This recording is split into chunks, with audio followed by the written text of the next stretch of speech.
नमस्कार दोस्तों, मैं संजीव साहू, आपका संजीव साहू।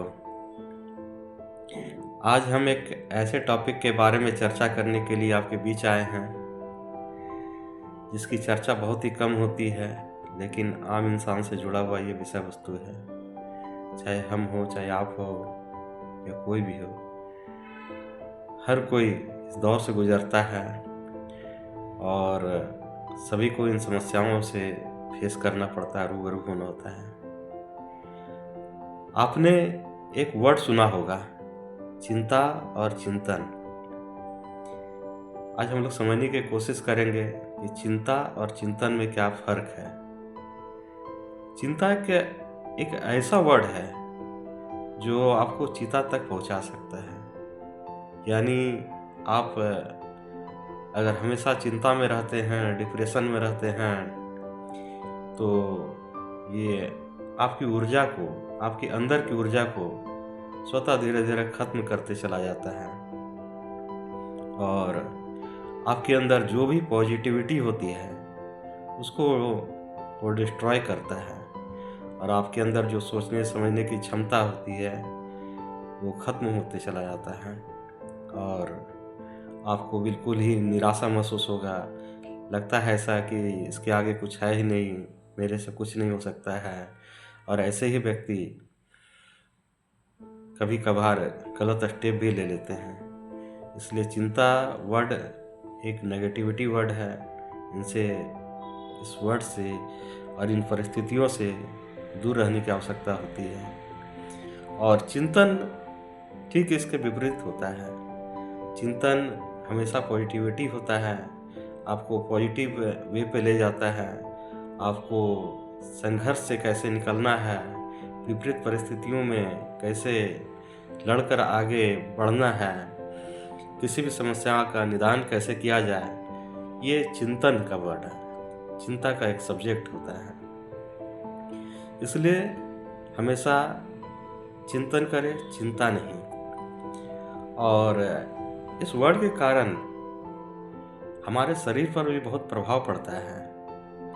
आप अगर चिंतन करते हैं तो आप हमेशा हैप्पी रहते हैं, खुश रहते हैं, आपकी ज़िंदगी अच्छी रहती है, आप हमेशा नॉर्मल रहते हैं, कई बीमारियों से आप बच सकते हैं। लेकिन आप चिंता करते हैं तो निश्चित तौर पर आप डिप्रेशन के शिकार हो जाएंगे और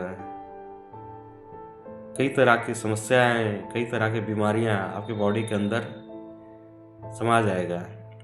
क्योंकि हमारे बॉडी के अंदर WBC एक सेल होता है।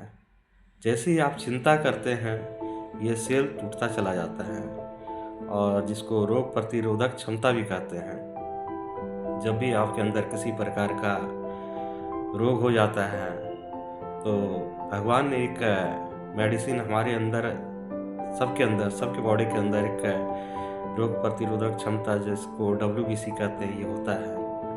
और जिसकी WBC मजबूत स्ट्रांग होती है वो स्वतः दिखते होंगे कई बार कई बीमारियों से लड़कर निकल जाता है, उसे मेडिसिन की भी ज़रूरत नहीं होती है। और अक्सर आपने देखा होगा कि डॉक्टर भी एंटीबायोटिक लिखते हैं, यह आपकी रोग प्रतिरोधक क्षमता को बढ़ाता है।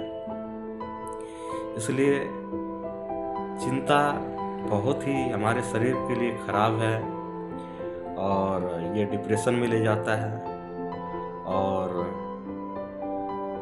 एक बात और मैं कहना चाहूँगा, आपकी सोच का आपके व्यवहार पर, आपके सोचने समझने की क्षमता, ये आपकी सोच पर, जो भी आप सोचते हैं उसका प्रभाव आपके शरीर पर पड़ता है। आप अगर हमेशा एग्रेसिव मोड पर रहते हैं तो निश्चित तौर पर धीमे धीमे आपके यह स्वभाव बन जाता है, आप शॉर्ट टेम्पर के हो जाते हैं, आपके अंदर चिड़चिड़ापन आ जाता है, आप हाई BP के शिकार हो जाते हैं। अगर आप हमेशा ही चिंता में रहते हैं तो आप लो BP के शिकार हो जाते हैं। इसलिए आपकी सोच का आपके शरीर पर बहुत ही गहरा प्रभाव होता है। इसलिए अपने जो सोच होता है उसकी हमेशा पॉजिटिविटी बना के रखने की आवश्यकता होती है। जिस अनुसार आप सोचेंगे वैसे ही आपका व्यवहार बन जाता है। और अगर आप हाई बीपी के शिकार हो जाते हैं या लो बीपी के शिकार हो जाते हैं तो आप डॉक्टर के पास जाते हैं। डॉक्टर क्या करता है? डॉक्टर एक आपको बीपी को कंट्रोल करने की एक दवा देता है, चाहे लो बीपी हो या हाई बीपी हो। क्या ये संभव है? या डॉक्टर से आप पूछिएगा कि सर इस मेडिसिन के माध्यम से हाई बीपी को कंट्रोल तो किया जा सकता है, क्या जड़ से खत्म किया जा सकता है? डॉक्टर निश्चित तौर पर कहेगा ये संभव नहीं है।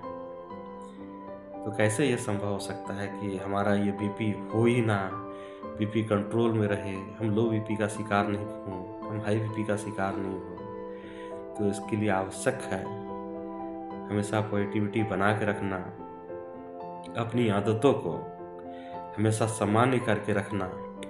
हम अपनी आदतों को सुधार करके नहीं रखते हैं और हमेशा गुस्सैल प्रवृत्ति के बनकर रहना चाहते हैं। तो कैसे ये संभव है कि आप सामान्य आपका बीपी रहेगा या आप हमेशा जो है कि चिंता में रहेंगे? तो ये कैसे संभव है कि आपका बीपी नॉर्मल रहेगा? इसलिए चिंता में भी नहीं रहें, आप शॉर्ट टेम्पर में भी नहीं रहें, चिड़चिड़ापन आपके अंदर नहीं होना चाहिए, तभी आप नॉर्मल रहेंगे। और नॉर्मल रहकर कई बीमारियों से आप दूर भी रह सकते हैं। प्रकृति का दिया हुआ इंसान के अंदर बहुत कुछ है, प्रकृति ने हमें बहुत कुछ दिया है, बस उसे संभाल के रखने की आवश्यकता होती है।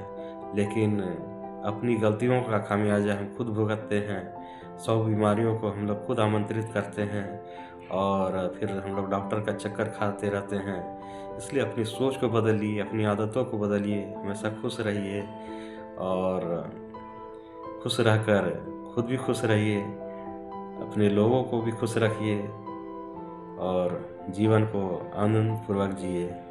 Thank you.